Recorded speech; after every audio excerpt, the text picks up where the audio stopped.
isn't this draining on you hearing about this every year? Well, I understand the position that I find myself into. So I mean, it can be a little draining. It's not ideal, but you know, I also accept it. I accept where I am. I accept the circumstances that that the team is in, so I'm not. No, I'm not upset about it. It's just the way it is. So the future is uncertain. There's no doubt about it. There's a possibility that I could be gone, and there's a possibility that I could stay.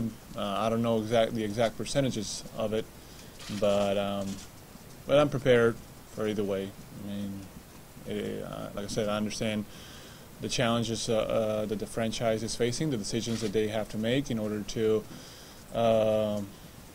keep the team in the direction that they want to, looking at the present and the future, and also understanding the business side of it.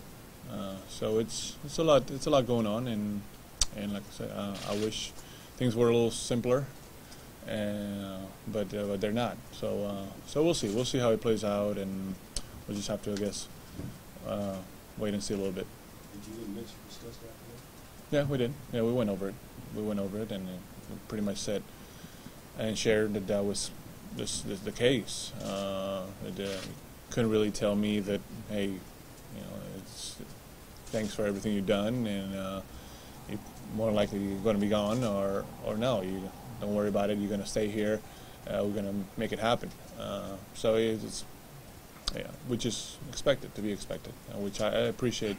I appreciate Mitch's honesty and everything that he's done and the franchise has done for the last 2 years to keep me here and have me on the team. And there's been some 2 difficult years for different reasons, but I think we stuck together, we fought through it, and we did the best we could. I was speaking in past tense, so that would lead some to believe that in the back of your mind you are preparing for it. Well, like I said, I'm prepared for anything. Well, I'm not anything, but I'm prepared for the possibilities that are on the table. So we'll see. We'll see what happens. I mean, I'm talking in past because that's what has happened. Now we're in the present. Now we deal with the present, and the future is uncertain. So that's why. Not that I'm assuming that I'm definitely gone. When did you start to reconcile that you might not be back there? Oh, I haven't really thought about it too much. I was focused on playing hard, on playing my best, on taking care of my body, and helping the team as much as I could. During this last stretch, I think we finished strong. Unfortunately, the playoffs, we came up pretty short against San Antonio. But other than that, you know, we earned our place in the playoffs, and it wasn't easy. So I'll always keep that in my mind. I always keep that in my heart. How hard we fought, and how together and united we brought ourselves to be able to do that. The season's got increasingly difficult. What was going through your head when you got subbed out finally? Everybody recognized you. Kobe came over. What was going through your mind when you were sitting on the bench? Well, first I was upset. I mean, I was upset because of the score, and because I recognized it was our last game of the season, and then the emotional part came in and kicked in, and I saw and perceived the recognition and the ovation from our fans, which that's something that I highly appreciate and I'm extremely thankful for. And then Kobe being out with the team was important, I think, to our team. I think fans appreciated it a lot when he came out. You know, we appreciated as players and teammates for him to be there with his big boot and the crutches and all that. I think it's important, and he gave us energy at that time that we were down, and we knew more likely we were facing our last game of the year. How do you trace that relationship with Kobe over the years? It's grown. It's gotten stronger. We've gotten closer together as friends, as teammates, and as I'm happy and proud that we've grown so much as friends, and so it's been great. We communicate with each other a lot more now than we ever have, and we're on the same page. So it's great. We have great respect for who he is, what he does, what he brings to the table, what he means to the sport, to the franchise, to a lot of things, to a lot of people. Hal, in your conversation with Mitch, were you able to get any sense of framework under which circumstances you would consider letting go or trading? I mean, there's different scenarios, so it's hard to tell. I think the team has shown that they would like to keep me, but I'm understanding also that there's a lot of other factors that are come into place, and those factors cannot be ignored. So it was. I think it's still early. I think Mitch still has to talk to ownership. Ownership now needs to make a lot of decisions and go from there. So there was no rush on my part. I didn't demand an answer because I think it was pointless to do it at this point and not rational. So nothing. We spoke for a while, and that was it. How much more clarity do you think you would need in terms of how you reviews if you do come back next year? Right. Presumably the same coach, the same system. How much would have to change in terms of from your perspective and how you're used? I think we've finished the year a lot happier of how I was placed on the court and how I was used, and I think my productivity shows that.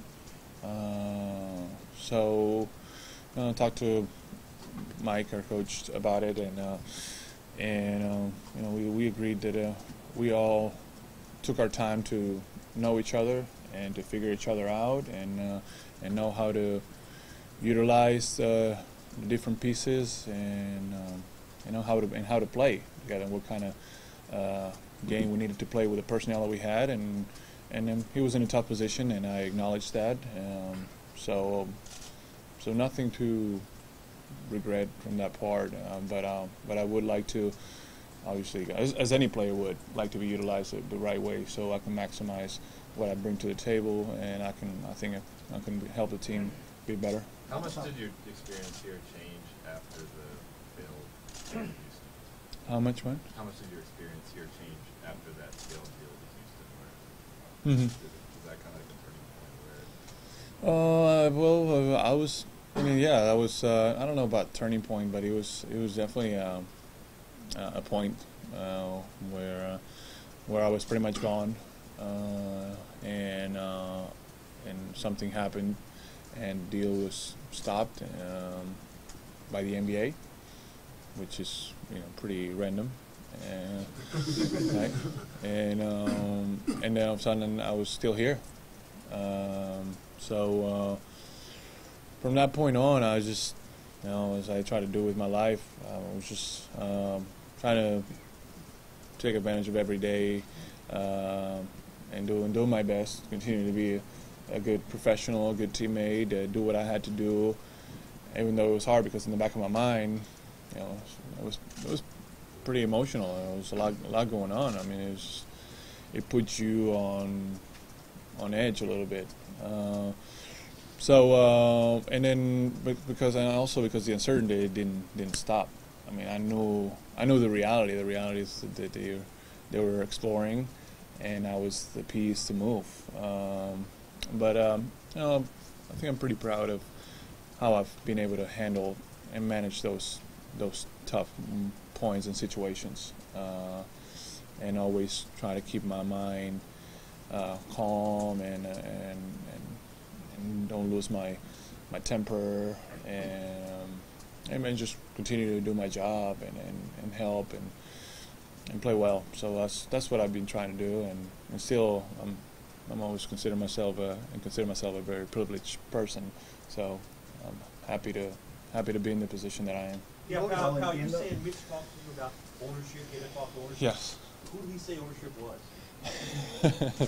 Well, Jim. Jim. Did you say Jeannie? Who did you say? Well, Jim and Jeannie. I think they're both considered right.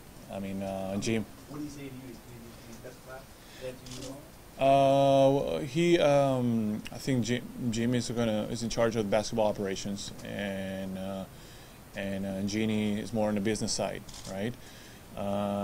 So I believe they both will have a say in it, and not in my particular case, but in every decision to be made from now on. But I think that's what Dr. Buss wanted and left in his will and his trust. So I think that's what's going to happen. Well, my knees have been an issue this year from the beginning to the end, and then I had to deal with my fascia, which I torn, and then I was able to come back, but I tried to come back as soon as I possibly could to help the team finish strong. But by doing that, also the soreness didn't go away, and it increased as I was playing more on it. So I'm going to go through several medical tests during the next couple of days to see what's the status of both of my tendons in the knees, the patellar tendons, and the arch, and then decide what kind of procedure, if any, or treatment and therapy I need to put myself through in order to get it better, heal, and so I'll hopefully next season I'll be in full strength. You talked about Fingers, I think it'll heal. We'll just splint it, and I don't think nothing surgical has to be done. You talked about how much you love the city, how much you love the organization. Yeah. Kobe's come out and said how much they need you. Yet knowing that you possibly could have played your last game, how tough is it for you to get that in? I mean, it's hard when you really think about it, but at the same time, there's certain things you can't control. So I appreciate Kobe's support. I know I support him all the way too, and it would be difficult. It would be difficult to if that was my last game, just because of what I feel about the team, about the city, about my time here, and my expectations that I could have for the future. Wanting to also get back to the top with this team. But again, there's certain things you can't control, so you can't really go crazy about them. I go back in training camp. It was a million years ago at this point. There was a lot of talk of how much you guys were able to give of each other, and the Right. four All-Stars and things like that. Yeah. How successful do you think you were over the course of the season as a group?